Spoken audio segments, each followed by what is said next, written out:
I was at a huge crossroads back in the day. I didn't know what to do. I didn't have a university degree. I knew that personal training wasn't what I wanted to do for the rest of my life. Get yourself out there, even if it does feel uncomfortable. Break it. Break your fear. I think it is a skill. The more you do it, the better you are. Hi everyone, it's Migle, and just before we get into today's episode, just a very quick note.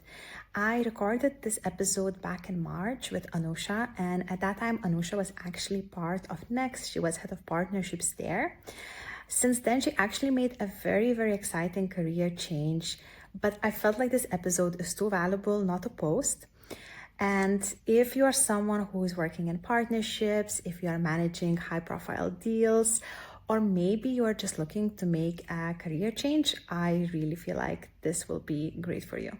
Hi, Anoosha. Thank you so much for joining me today.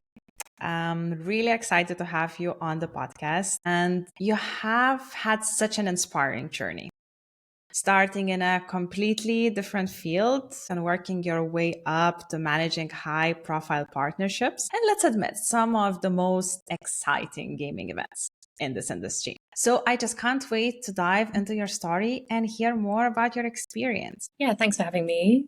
It's my debut, so I'm actually quite excited to be here. But yeah, humble beginnings.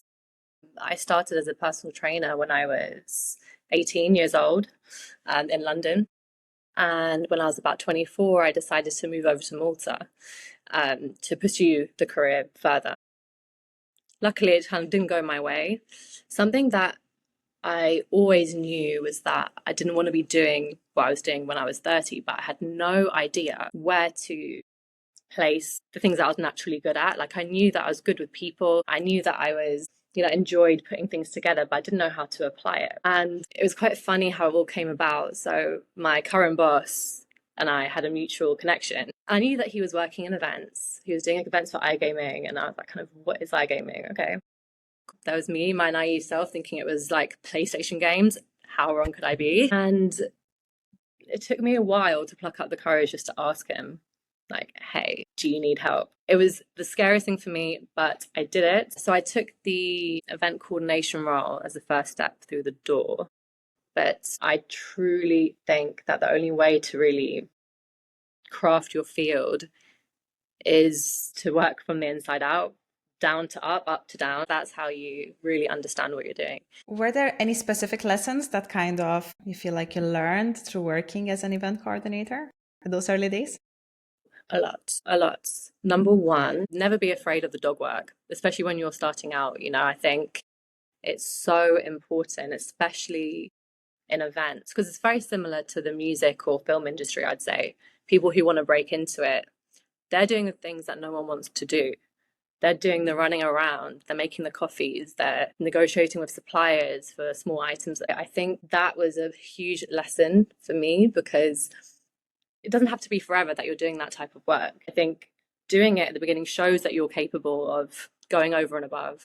It's actually helped me a lot with what I'm doing today, because a lot of people remember me from back then and go, oh yeah, like she goes over and above, she puts in the hard work.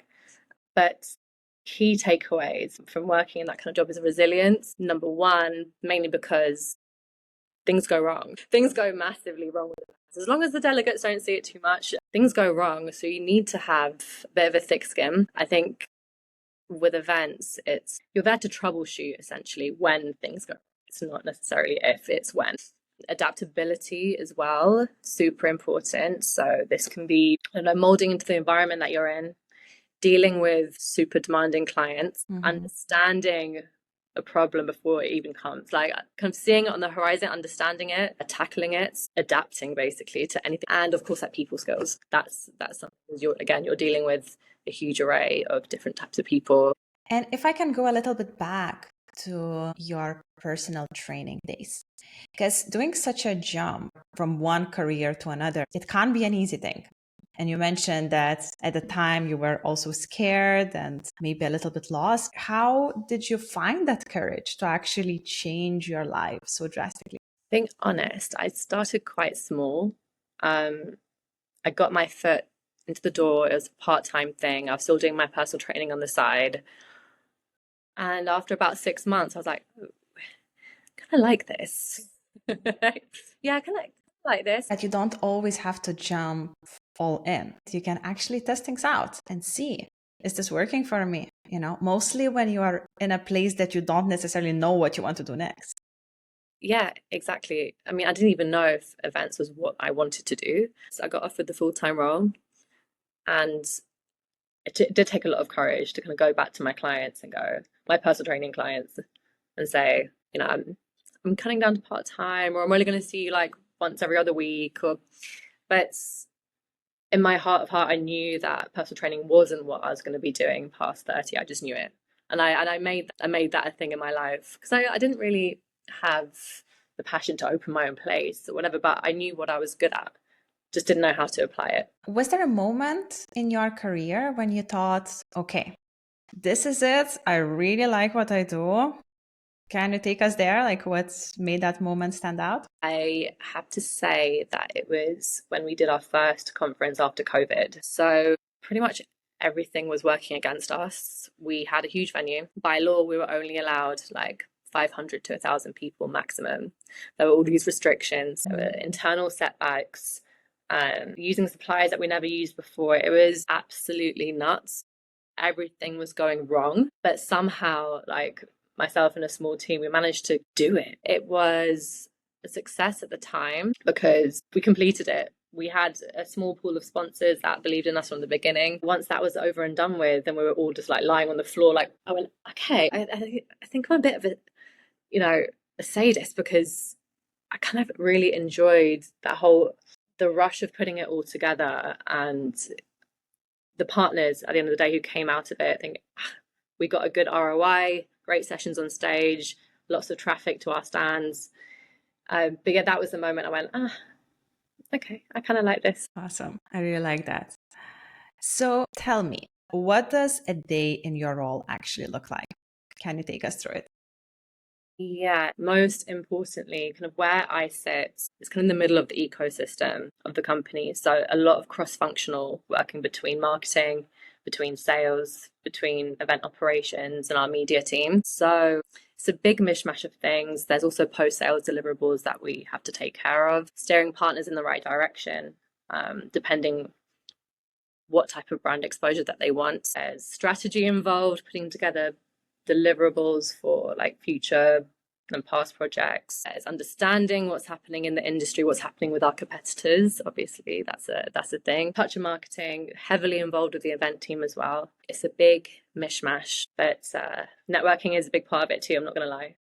We got a very good feeling of what you actually do because it is a very big role and there is a lot of different responsibilities, which I guess makes it complicated, but at the same time very exciting. I guess there is never exactly same day in your life. Literally never. Okay, that's awesome. Yeah. Every day is different. Every event that we hold is different. Every sponsor is different. And it's basically just tapping into them, understanding what they want from a sponsorship is probably the key way to executing it successfully. Yeah. What is actually your approach to helping these brands to get the right exposure across events and digital platforms and everything that you do? Because you do quite a lot, right? It's not like just one specific thing. There's a lot happening. Good question.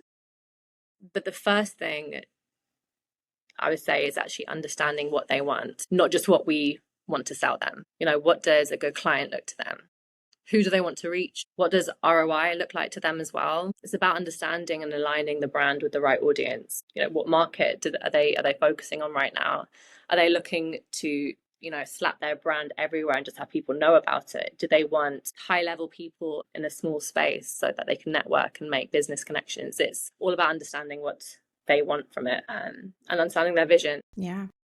I guess that's the big part of partnerships. You really have to listen and Yeah, understand what your clients actually need. exactly. iGaming is a competitive space, For sure. and having a company that feels credible or relevant, is super important. So people do that through events or through media or through podcasts or spotlight sessions, whatever it is.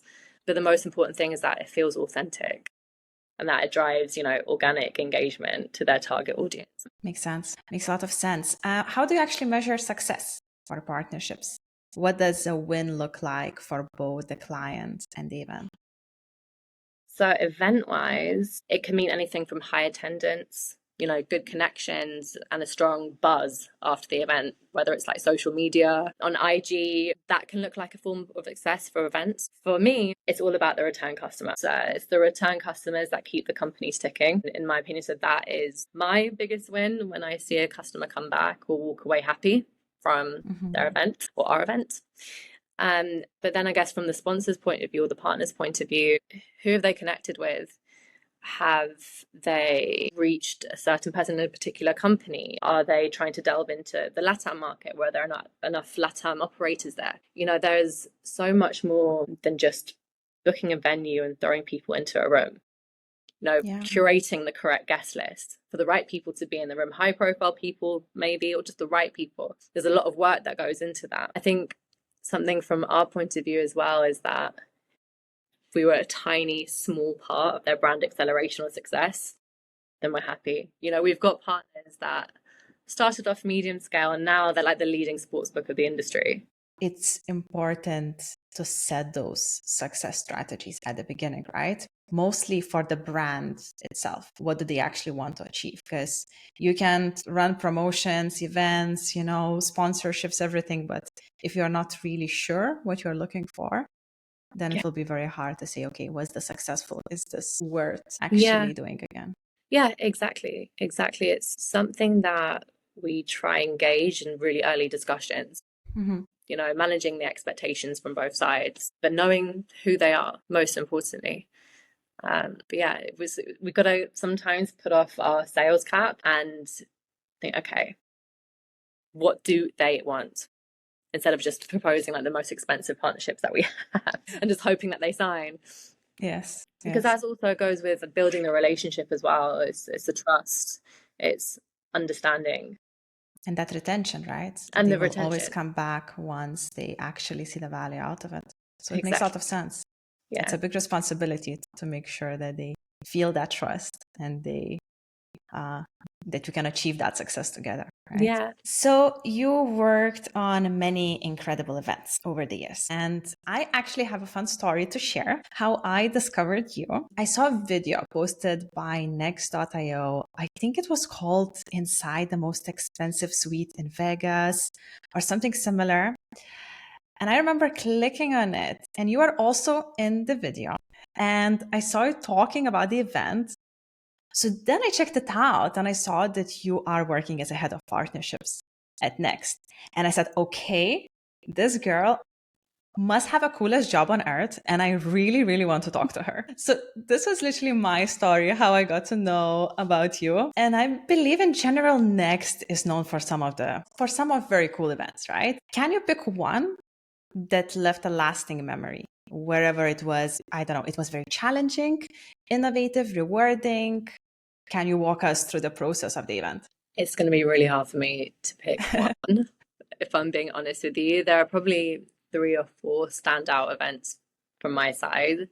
Yeah. I will go back to the Hardwood Suite. Actually, from a couple of years ago, we held an event in the Palms, and it was, some people might remember it, some people might not, but for me it was so much fun. Had a fully functioning basketball court inside of it. That sounds insane. Yeah, we got a dunk squad in. We were in partnership with a huge partner of ours who were into investment. So we had some like ex-NBA players there who were angel investors. We had a current one turn up as well. It was just so much fun.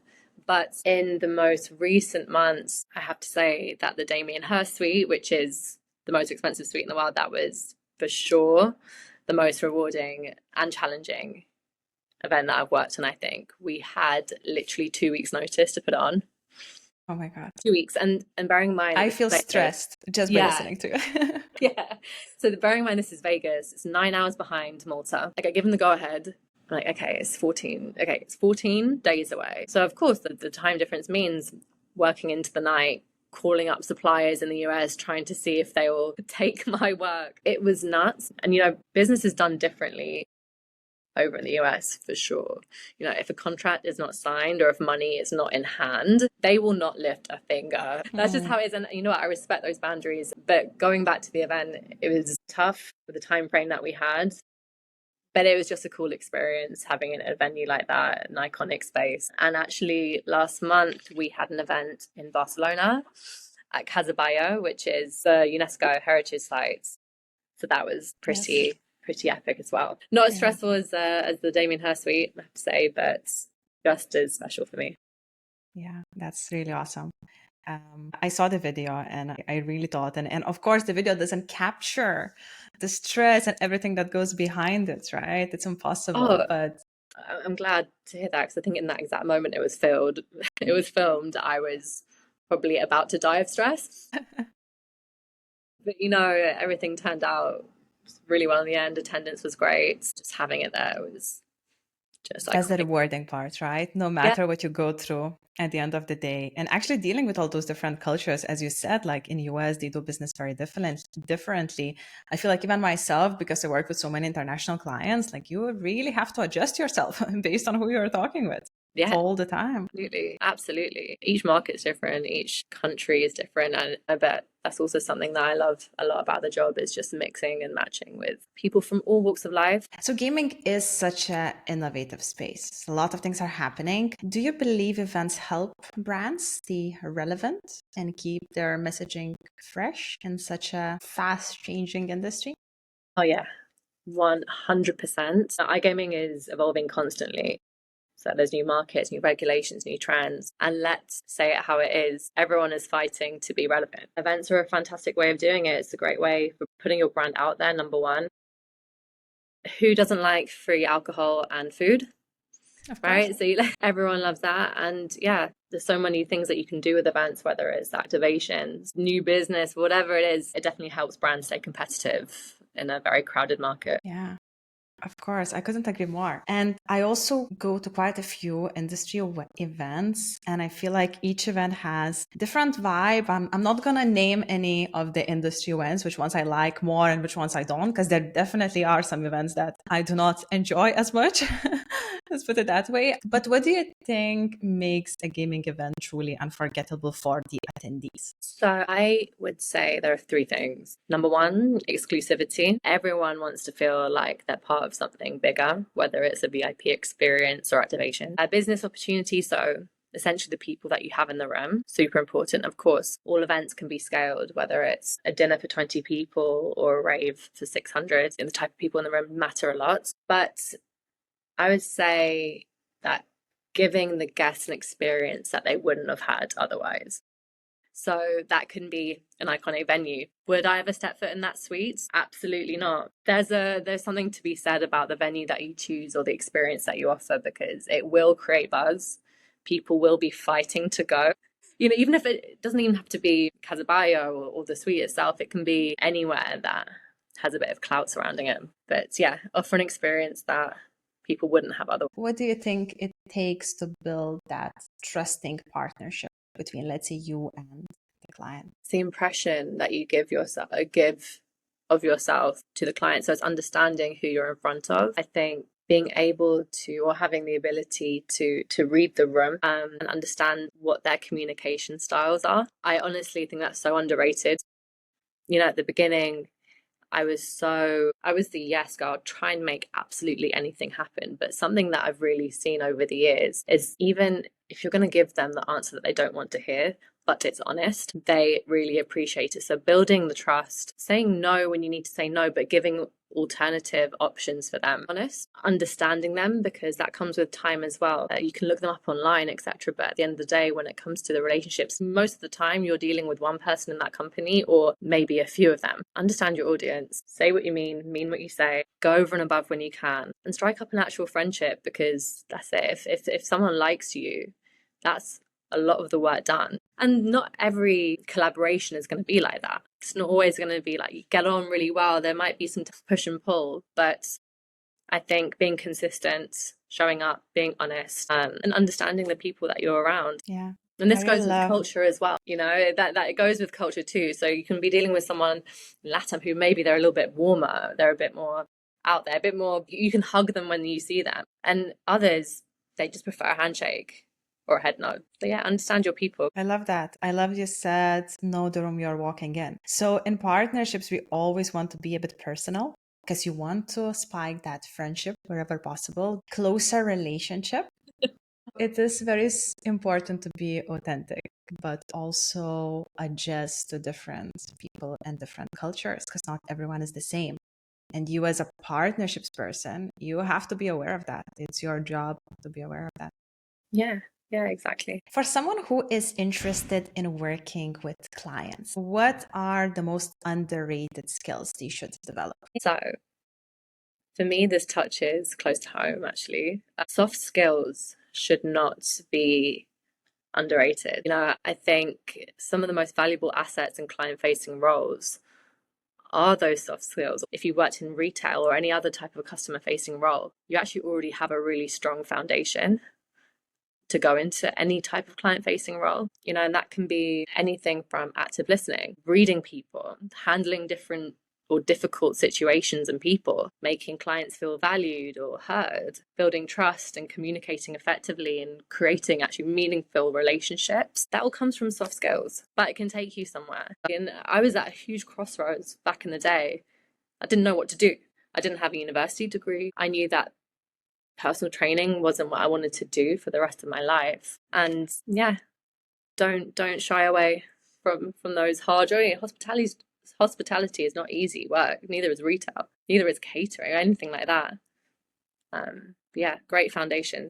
Many people hesitate to put themselves out there. It could be either anxiety, imposter syndrome, not feeling good enough, not feeling like they belong. What would be your advice to someone who wants to grow in their career but feels very intimidated by networking or intimidated in putting themselves out there?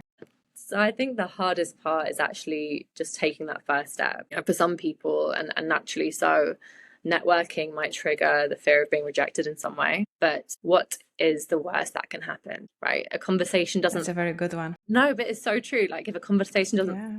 or if someone isn't receptive, okay, great, really nice to meet you. See you around. You move on, close it up, on to the next. People only really kind of care about themselves, and people aren't looking at you through a microscope when you're in the room. If you're worried that your blazer has a crease, no one is probably going to notice it. Yeah.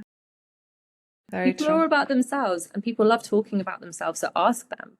It takes the pressure off you, and people enjoy that. And I do also think that it's a skill, meaning that practice makes perfect. So if you just get yourself out there, even if it does feel uncomfortable, break it, break your fear. I think it is a skill. The more you do it, the better you are. The It is less a you do skill. it, like I don't know if you've gone through Yeah. the same thing. Maybe after a big conference, you kind of recluse for a while, and then you go back out into the world. You're like, Yes, yes, all the time.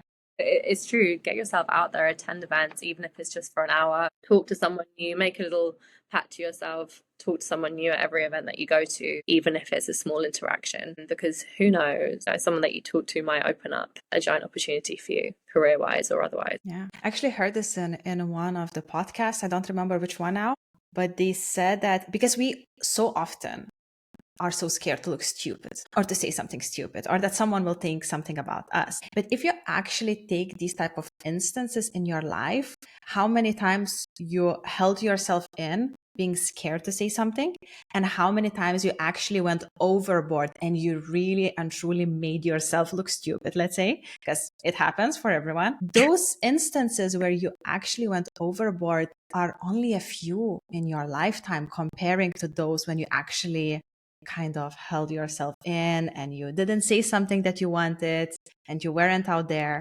So the advice is just go full in. I mean, there is a very little chance that the second scenario will even happen. It's true, but also, what is the worst that can happen? Someone I love that doesn't advice. respond, someone So doesn't. what? Cool, that's fine. On to the Yeah, next. yeah, I Um, agree. yeah, just get yourself out there. I have one more question that I would like to add. If you could give one piece of advice or any advice to women chasing ambitious goals. Try and put your fear aside. I'm not where I want to be yet, but the one thing that changed the course of my career was by asking. So if there is something that you want to go into and you know someone or you know a friend of a friend who might be involved in it some way, ask. just Yes. ask It that doesn't one cost question and you anything. never know. It doesn't hurt. Yeah, don't be afraid to ask, either for what you want, but also if you wanted to get into a brand new line of work, someone just ask, can I help in some way? See So what happens. powerful. Yeah, Yeah. You're just one question away from something bigger. exactly. Exactly. Because unfortunately things don't come to us. You do have to go out and get it. Yeah. So I feel like this was a very powerful conversation. Thank you, Anoosha, for joining me today. It was a pleasure talking to you. Thank you so much for having me. It's been a pleasure. Yes. And I hope everyone who is listening will definitely take something for themselves, some kind of value out of this conversation.